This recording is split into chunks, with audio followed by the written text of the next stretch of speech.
Hello everyone. चलो बच्चे, heading मेरे साथ साथ बेटा सब लिखो।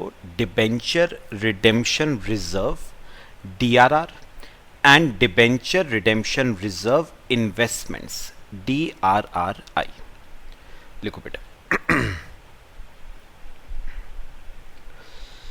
Debenture redemption reserve and debenture redemption reserve investments.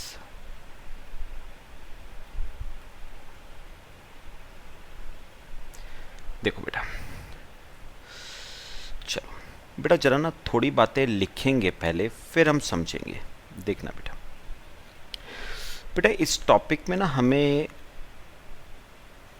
दो डिस्कशंस करने हैं बेटा। एक तो है डिबेंचर रिडेम्पशन रिजर्व, एक तो है डिबेंचर रिडेम्पशन रिजर्व और दूसरा है debenture redemption reserve investments DRR और डीआरआरआई। ठीक है बेटा, लिख लो बेटा। बच्चे एक बात याद रखना, रूल 18 सब rule 7 of companies share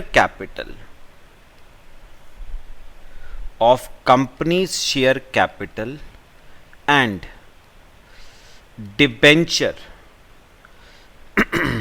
amendment rules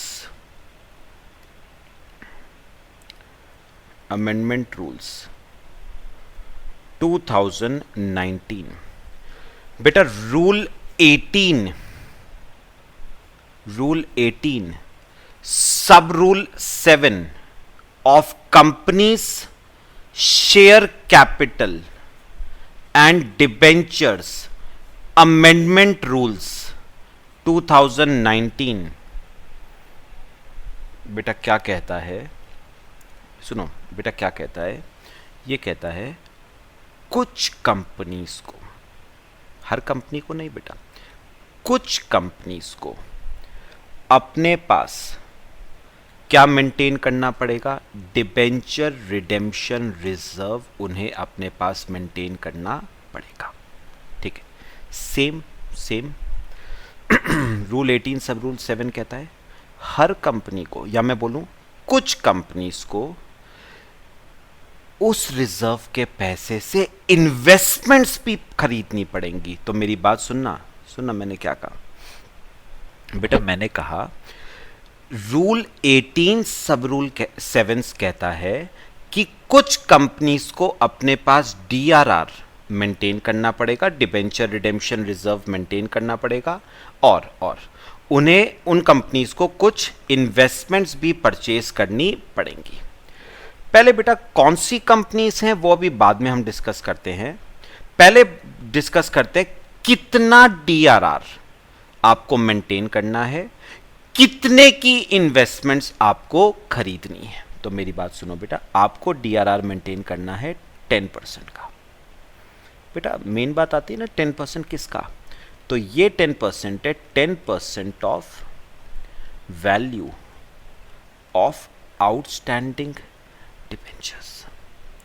तो जितने बेटा आपके, जितने के डिबेंचर्स आपके पास है ना बुक्स में आउटस्टैंडिंग, मतलब जो अभी तक रिडीम नहीं हुए हैं, उसका 10% बेटा।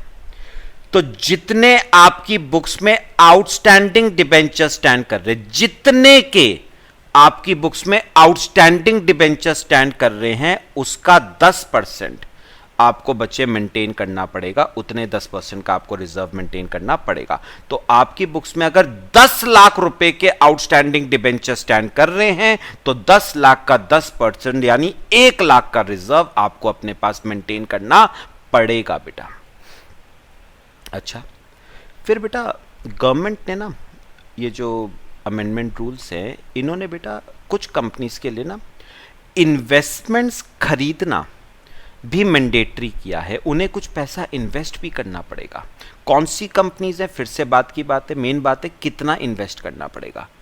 तो बेटा इन्वेस्ट करना पड़ेगा 15%। 15% किसका? 15% ऑफ डिबेंचर्स मैच्योरिंग ऑन 31 मार्च। तो बेटा कितने के इन्वेस्टमेंट्स खरीदनी है? साल के एंड में बेटा, साल के एंड में 31 मार्च को जितने के डिबेंचर्स क्या कर रहे हैं, मैच्योर मतलब रिडीम हो रहे हैं, जितने के डिबेंचर्स उसका 15% आपको बेटा इन्वेस्ट करना पड़ेगा। अब आप इन्वेस्ट बेटा कुछ आपको जगहें बता रखी हैं, जैसे आप किसी शेड्यूल्ड बैंक में पैसा जमा करा सकते हो, एफडी करवा सकते हो, आप चाहो तो गवर्नमेंट सिक्योरिटीज़ खरीद सकते हो। तो कुछ जगहें बता रखी हैं जहां पर आप पैसा क्या कर सकते हो बेटा, इन्वेस्ट। फिलहाल मेरी बात काम की सुनो बेटा, काम की सुनो मेरी बात। रूल 18 सब रूल 7 आपको क्या कहता है? कुछ कंपनीज को अपने पास DRR क्या करना पड़ेगा बेटा, मेंटेन। कितना? जितने के डिबेंचर्स उसकी बुक्स में स्टैंड कर रहे हैं ना आउटस्टैंडिंग, उसका 10% उसे रिजर्व मेंटेन करना पड़ेगा। फिर रूल 18 सब रूल 7 क्या कहता है? कुछ कंपनीज को अपने पास, कुछ कंपनीज को इन्वेस्टमेंट्स भी खरीदनी पड़ेंगी। ठीक है, कितने की बेटा? 15% की। 15% किसका? 15% of debentures maturing at the end of the year, मतलब साल के एंड में जितने के डिबेंचर्स रिडीम हो रहे हैं ना, उसका 15% की इन्वेस्टमेंट्स आपको खरीदनी पड़ेंगी। बात समझ आई बेटा? पक्का? अभी बेटा एक दो छोटी छोटी बातें मैं आपसे और डिस्कस कर लूं पहले। बेटा रिजर्व, उन्होंने कहा आपको 10% का रिजर्व मेंटेन करना है बेटा। बच्चे अगर क्वेश्चन में कुछ ना दे रखा हो ना, क्वेश्चन में अगर कुछ ना दे रखा हो, तो ये रिजर्व जो आप क्रिएट करोगे ना, ध्यान से सुनना बेटा, ये रिजर्व क्रिएट होगा as on first day of financial year. ये रिजर्व आप क्रिएट करोगे साल के पहले दिन। तो अगर क्वेश्चन साइलेंट है, कुछ नहीं लिखा हुआ, तो ये रिजर्व क्रिएट होगा साल के पहले दिन। ठीक है बेटा? अच्छा, फिर वही बात आती है, इन्वेस्टमेंट्स कब करोगे बेटा? इन्वेस्टमेंट्स कब करोगे बेटा? उन्होंने पता है क्या कहा है, आपको इन्वेस्टमेंट्स करनी है। रूल 18 सब रूल 7 क्या कहता है? ऑन और बिफोर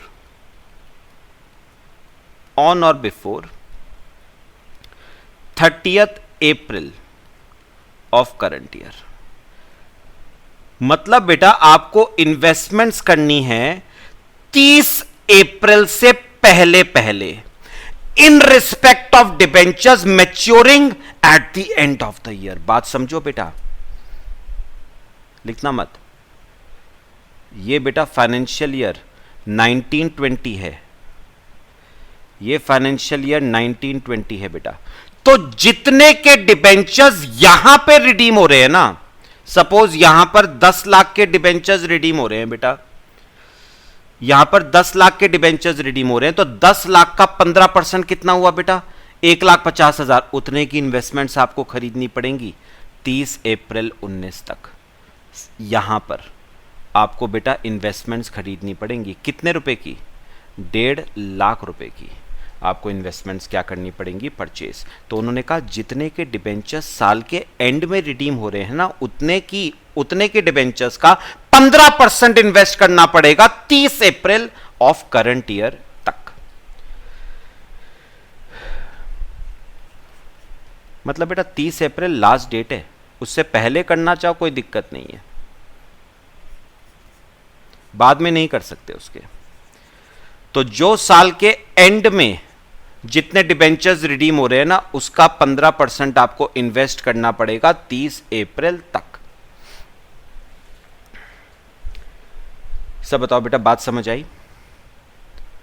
बेटा ये ना चीजें जब मैं क्वेश्चंस कराऊंगा और ज्यादा समझ आएगा। फिलहाल अभी छोटी छोटी बातें बेटा डिस्कस कर रहे हैं। अच्छा एक बात और बेटा, जो DRR है बेटा, एक बार बताओ, उन्होंने कहा था आपको रिजर्व मेंटेन करना है, रिजर्व क्रिएट करना है, कितना? 10%। ठीक है बेटा, रिजर्व क्रिएट कैसे करोगे बेटा? रिजर्व क्रिएट होगा आउट ऑफ फ्री रिजर्व्स। तो बेटा फ्री रिजर्व्स को यूटिलाइज करके आप क्या क्रिएट करोगे? DRR। किसको यूटिलाइज करके बेटा? फ्री रिजर्व्स को यूटिलाइज करके आप क्या क्रिएट करोगे? DRR। फ्री रिजर्व्स को यूटिलाइज करके आप क्या क्रिएट करोगे बेटा? DRR। बेटा फ्री रिजर्व्स क्या होते हैं?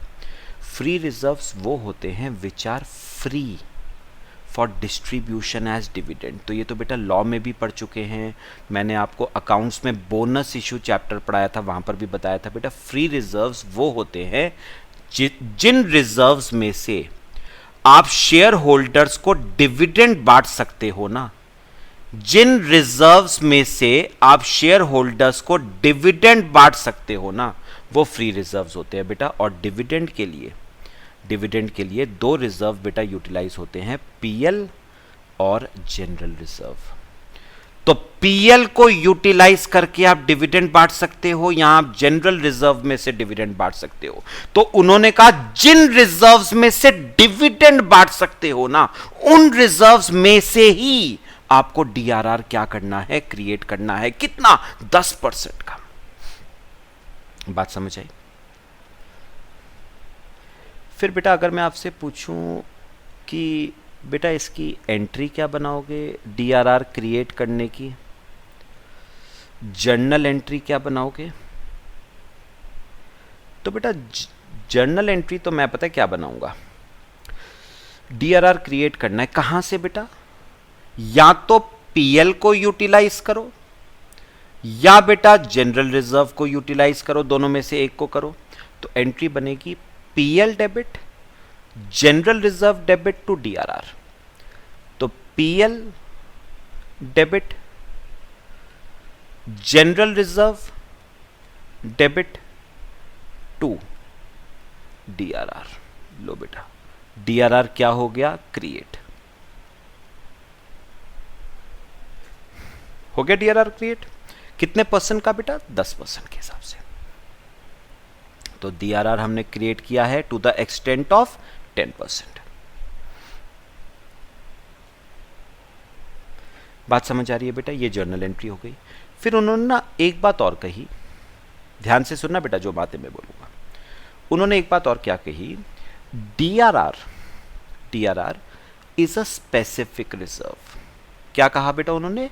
DRR debenture redemption reserve is a specific reserve. वो सिर्फ और सिर्फ डिबेंचर्स के रिडेम्पशन के लिए ही क्या होगा? यूटिलाइज। आप और किसी काम के लिए उसे यूटिलाइज नहीं कर सकते। तो डीआरआर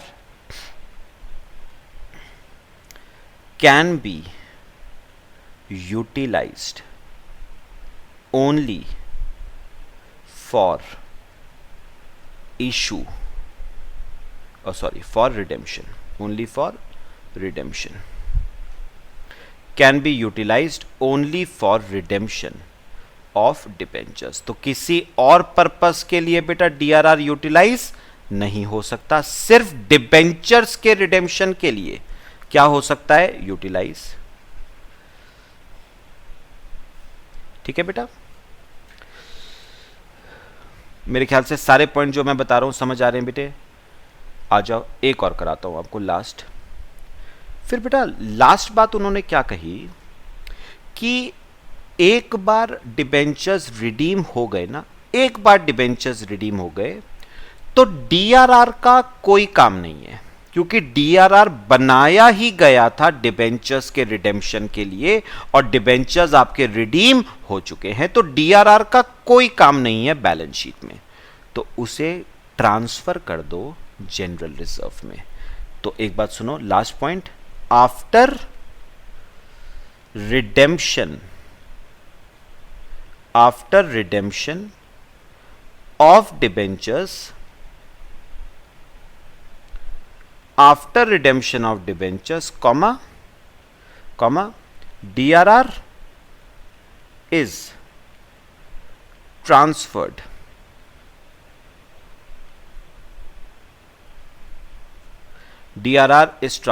to कहां पर? General reserve. और बेटा इसकी मैं अगर जर्नल एंट्री बनाऊं,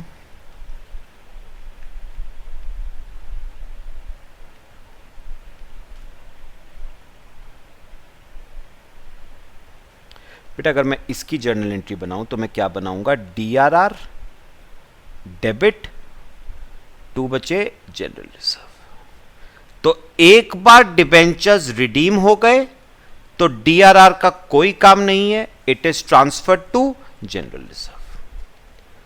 पक्का बताओ बेटा, पूरा केस DRR का क्रिएट हुआ सबको। तो मैंने जो जो पॉइंट्स बेटा DRR के बताए हैं एक बार डिस्कस करते हैं। बेटा DRR कितना बनाना है, 10% का। 10% किसका होगा, जितने बुक्स में आउटस्टैंडिंग डिबेंचर स्टैंड कर रहे हैं ना उसका 10% होगा बेटा। अच्छा DRR बेटा कहाँ से बनाना है, फ्री रिजर्व्स में से, जैसे जनरल रिजर्व में से, PL में से। बेटा एंट्री क्या बनाओगे DRR क्रिएट करने की, PL debit general reserve debit to DRR। बेटा याद रखना DRR is a specific reserve, उसको बनाने का एक पर्पस है and that purpose is redemption of debentures. तो DRR और किसी काम के लिए यूटिलाइज नहीं हो सकता एक्सेप्ट रिडेम्पशन ऑफ डिबेंचर्स। और एक बार डिबेंचर्स रिडीम हो गए तो DRR का कोई काम नहीं है बेटा बैलेंस शीट में, उसे क्लोज कर दो by transferring to general reserve. समझ आ गया? ये बेटा पॉइंट्स हमने करे DRR के। अभी सुनना, अब बेटा आ जाओ डिस्कशन कर लेते हैं DRR इन्वेस्टमेंट्स पे। अच्छा बेटा DRR इन्वेस्टमेंट्स की अभी मैंने दो बातें आपको बताई हैं। कितना DRR इन्वेस्टमेंट्स खरीदनी है बेटा, जितने साल के एंड में डिबेंचर्स रिडीम हो रहे हैं ना उसका 15% बेटा। कब तक खरीदनी है बेटा, 30 अप्रैल तक आपको खरीदनी है। मतलब 31 मार्च 2020 को जितने रिडीम होने हैं ना उसका 15% की इन्वेस्टमेंट्स आपको 30 अप्रैल 19 तक आपको खरीदनी पड़ेंगी। क्या कहा मैंने, जितने के डिबेंचर्स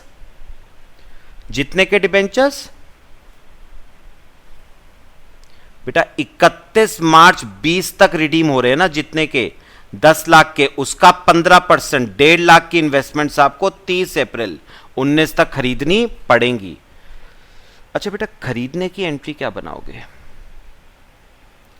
जर्नल एंट्री परचेज करने की।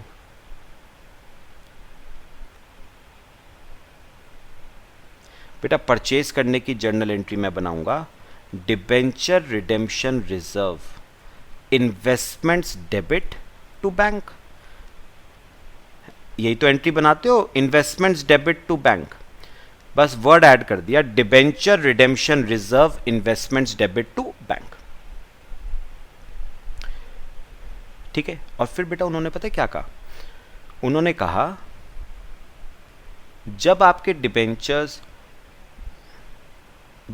डिबेंचर्स रिडीम होने होंगे ना तब आपको डिबेंचर होल्डर्स को पैसा देना पड़ेगा, है ना। पैसा देने के लिए आपको पैसे की जरूरत पड़ेगी, तब आप क्या कर सकते हो, इन इन्वेस्टमेंट्स को मार्केट में सेल कर सकते हो आप। तो सेल ऑफ इन्वेस्टमेंट्स, तो पहले खरीदो फिर जिस दिन रिडेम्पशन होगा उस दिन बेच दो। अच्छा इन्वेस्टमेंट्स को बेचने की एंट्री क्या होगी, bank debit to debenture redemption reserve investments. Investments को बेच दो, इन्वेस्टमेंट्स को बेच के जो पैसा आएगा वो किसको दे देना, डिबेंचर होल्डर्स को दे देना। बात बेटा बताओ समझ आई? ठीक है। तो 31 मार्च 20 को जो डिबेंचर्स रिडीम होने हैं ना उसका 15%, उतने की इन्वेस्टमेंट आपको 30 अप्रैल 19 तक खरीदनी है। फिर 31 मार्च 20 को जिस दिन डिबेंचर्स रिडीम होने होंगे इन्वेस्टमेंट्स को बेच देना, बेच के पैसा आएगा, पैसा किसको दे देना, डिबेंचर होल्डर्स को। बात बताओ बेटा समझ आई? पूरा केस कॉपी कर लो बेटा यहां तक, फिर मैं आगे जरा आपसे डिस्कस करता हूं।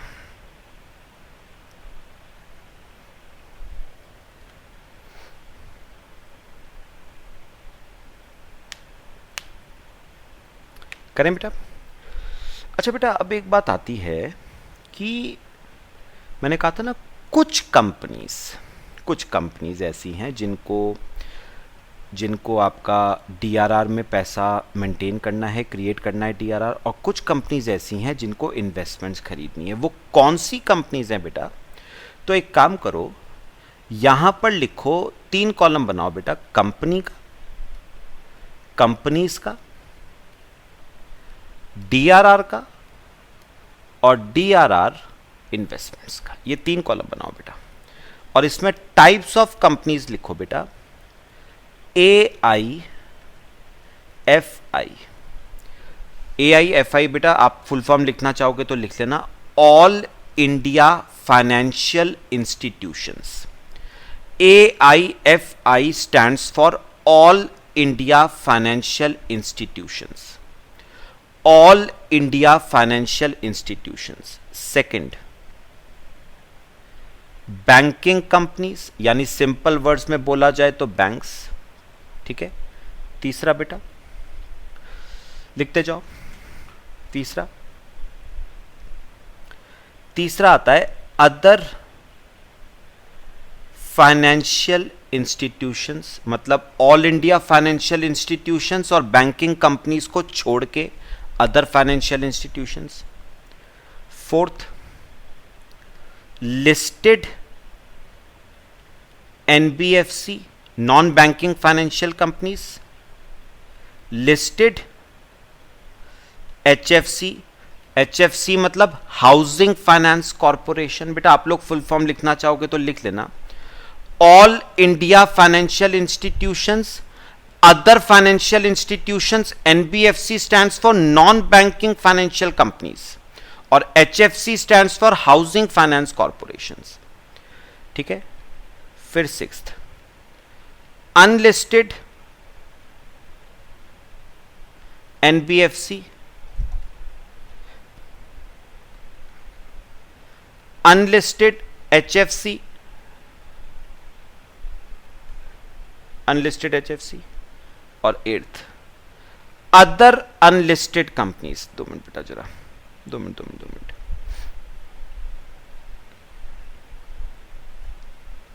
2 मिनट बेटा। 6 पॉइंट में बेटा लिखना other listed companies, other listed companies. 7th में लिखना अनलिस्टेड NBFC एंड HFC, और 8th लिखना अदर अनलिस्टेड।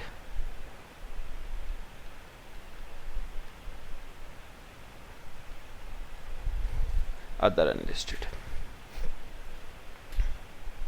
यहां पर लिखना ऑल इंडिया फाइनेंशियल इंस्टीट्यूशंस में listed plus unlisted,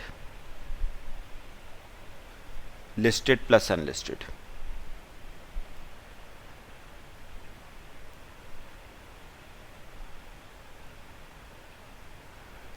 banking companies,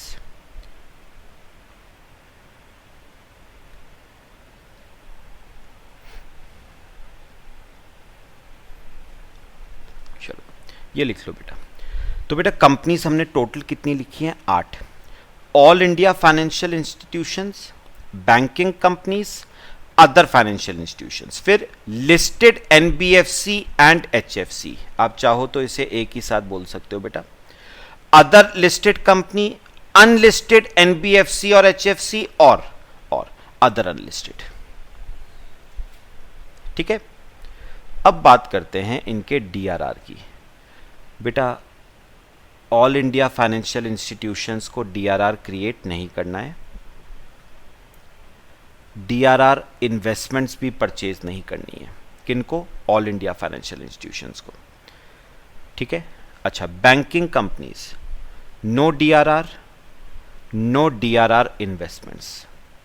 other financial institutions, no DRR, no DRR investments. पक्का बेटा? क्यों इन्हें DRR में भी पैसा इन्वेस्ट नहीं करना है? क्यों DRR इन्वेस्टमेंट्स में भी पैसा इन्वेस्ट नहीं करना है? क्योंकि बेटा इनके ऊपर एक गवर्निंग बॉडी बैठी है बेटा, RBI। तो इनको बेटा इन्वेस्टमेंट्स खरीदने की जरूरत नहीं है, ये तो ऑलरेडी फाइनेंशियल सेक्टर में है बेटा, इन्हें पैसे की कोई दिक्कत थोड़ी ना है, इन्हें इन्वेस्टमेंट्स खरीदने की कोई जरूरत नहीं है बेटा। इन्वेस्टमेंट्स तो वो खरीदेगा जिसको लिक्विडिटी की प्रॉब्लम है, जिसको कल को लिक्विडिटी का क्राइसिस आ सकता है, उसे इन्वेस्टमेंट्स खरीदने की जरूरत है। इनको बेटा लिक्विडिटी की कोई प्रॉब्लम नहीं आएगी, माई बाप बैठा है इनका सर पे आरबीआई, वो सब देख लेगा। तो इन्हें ना डीआरआर में पैसा, डीआरआर क्रिएट करना है, ना वो पैसा बेटा इन्वेस्ट करना है। ठीक है, बात समझ आई? कॉपी कर लो बेटा। अच्छा, अगर बात करी जाए बेटा लिस्टेड एनबीएफसी और एचएफसी की, कोई बेटा डीआरआर क्रिएट नहीं करना है, लेकिन इन्वेस्ट करना है बेटा इन्होंने, और कितना है वो मैं पहले ही बता चुका हूं बेटा, 15%। ठीक है, फिर अदर लिस्टेड कंपनीज, डीआरआर बनाने की जरूरत नहीं है, लेकिन पैसा इन्वेस्ट करना पड़ेगा। ठीक है, अनलिस्टेड एनबीएफसी एचएफसी, ना डीआरआर में पैसा लगाना है, इन्वेस्ट करना है, ना डीआरआर क्रिएट करना है, ना डीआरआर इन्वेस्टमेंट्स में पैसा इन्वेस्ट करना है। और रही बात बेटा अदर अनलिस्टेड की, बेटा दोनों काम करने पड़ेंगे, मतलब इन्हें डीआरआर भी क्रिएट करना पड़ेगा और डीआरआर का पैसा इन्वेस्ट भी करना पड़ेगा। बात समझ आई बच्चे? कॉपी कर लो ये।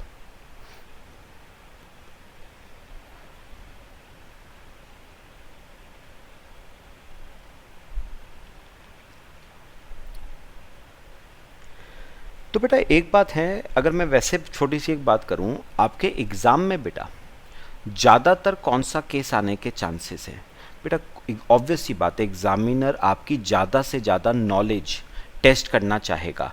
तो बेटा मेरे हिसाब से अगर क्वेश्चन आपके एग्जाम्स में आएगा ना, तो वो ये वाला आएगा बेटा, अदर अनलिस्टेड कंपनी का, क्योंकि इन्हें डीआरआर भी क्रिएट करना है और इन्हें बेटा डीआरआर का पैसा इन्वेस्ट भी करना है। तो ज़्यादातर चांसेस बेटा ये आपके 8th केस आने के रहेंगे, या फिर बेटा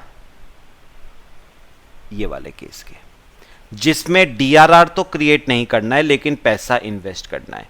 बाकी तो बेटा ना डीआरआर क्रिएट होना है, ना डीआरआर का पैसा इन्वेस्ट होना है, तो बाकी केस आने के चांसेस नहीं है बेटा। सबको क्लियर हुआ बेटा? कॉपी कर लो उसे।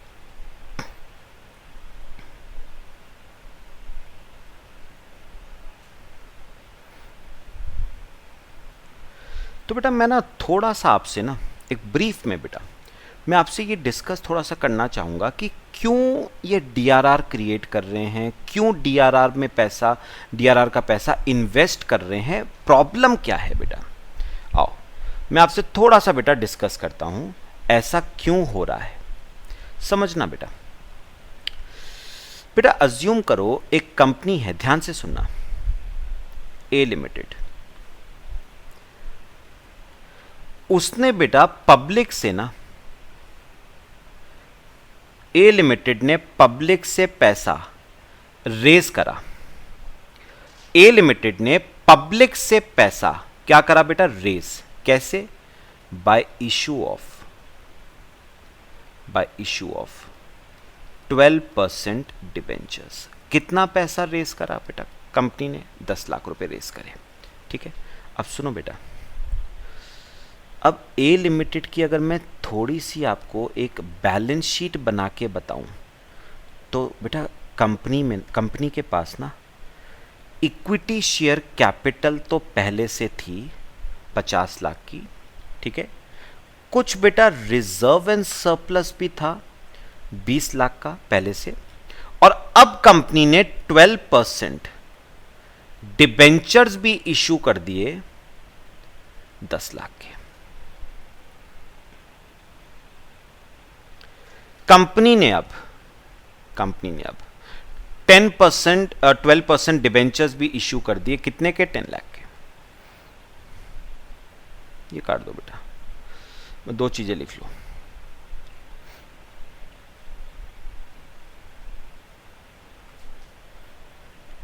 $12% डिबेंचर, 2 ही चीजें लिख लो बेटा बस, 10 लाख के। लो तो कंपनी के पास इक्विटी शेयर कैपिटल थी पहले से 50 लाख की और डिबेंचर्स हैं बेटा 10 लाख के। ठीक है, अब बेटा ये कंपनी करती क्या थी, और मैं थोड़ा सा आपको और बता दूं, ये डिबेंचर्स रिडीमेबल हैं आफ्टर 5 इयर्स। 5 साल के बाद ये डिबेंचर्स क्या होंगे बेटा, रिडीम होंगे। अब सुनना बेटा, अगर मैं बात करूं ये कंपनी करती क्या थी बेटा, ये बिजनेस कैसे करती थी, सुनो। ये कंपनी क्या करती थी बेटा, प्रॉफिट्स कमाती थी। ये कंपनी प्रॉफिट्स कमाती थी, और बेटा कंपनी क्या करती थी, वो सारा का सारा प्रॉफिट जो भी उसके पास बचता था ना, वो सारा का सारा प्रॉफिट बेटा इक्विटी शेयर होल्डर्स में बांट देती थी एज डिविडेंड। तो ये कंपनी सारे के सारे प्रॉफिट को बेटा इक्विटी शेयर होल्डर्स में डिस्ट्रीब्यूट कर देती थी एज डिविडेंड। तो उससे बेटा होता क्या था, कंपनी के पास प्रॉफिट्स अवेलेबल कितने होते थे, नील। प्रॉफिट्स खत्म हो गए बेटा कंपनी के पास। भाई जितना कैश कमाया था आपने प्रॉफिट्स के फॉर्म में, वो सारा कैश आपने डिस्ट्रीब्यूट कर दिया शेयर होल्डर्स को डिविडेंड के फॉर्म में। 1 साल हुआ बेटा, 2 साल हुआ, 3 साल हुआ, 4 साल हुआ, 5 साल हुआ। मतलब क्या हो रहा है बेटा, जो प्रॉफिट्स कंपनी कमाती है सारा प्रॉफिट बांट देती है शेयर होल्डर्स में डिविडेंड के फॉर्म में। दूसरे साल भी यही, जो प्रॉफिट कमाया सारा प्रॉफिट डिविडेंड के फॉर्म में बांट दिया। तीसरे साल, चौथे साल, 5वें साल, ऐसा ही होता जा रहा है बेटा। अब क्या हुआ, सुनो बेटा ध्यान से समझना जो मैं कहूंगा। अब 5 साल के बाद हमें इन डिबेंचर्स को क्या करना है बेटा, रिडीम करना है। रिडीम करना है मतलब रीपे करना है। कितना बेटा, 10 लाख रुपए। लेकिन इन्हें देने के लिए बेटा क्या चाहिए, कैश। लेकिन प्रॉब्लम क्या है, कंपनी ने बेटा, कंपनी के पास तो कैश है ही नहीं। क्यों नहीं है, क्योंकि 5 साल से जो भी प्रॉफिट्स कंपनी कमा रही है वो सारा का सारा प्रॉफिट्स डिस्ट्रीब्यूट कर रही है in the form of dividends. तो बेटा अब जब जितना पैसा कमाया सारा बांट दिया शेयर होल्डर्स में डिविडेंड के फॉर्म में, तो एक बात बताओ, आपके पास डिबेंचर होल्डर्स को देने के लिए पैसा आएगा कहां से बेटे। लिक्विडिटी प्रॉब्लम हो गई कंपनी को, लिक्विडिटी क्राइसिस। कंपनी को बेटा इस वजह से क्या होने शुरू हो गए, लिक्विडिटी क्राइसिस। ऑब्वियस ही बात है ना, जितना पैसा कमाया सारा पैसा शेयर होल्डर्स को बांट दिया डिविडेंड के फॉर्म में, तो लिक्विडिटी प्रॉब्लम तो होनी थी, कैश की दिक्कत तो होनी ही थी बेटा, पक्का। इससे बेटा, इस लिक्विडिटी क्राइसिस की वजह से बेटा डिबेंचर होल्डर्स में क्या आनी शुरू हो गई, इनसिक्योरिटी।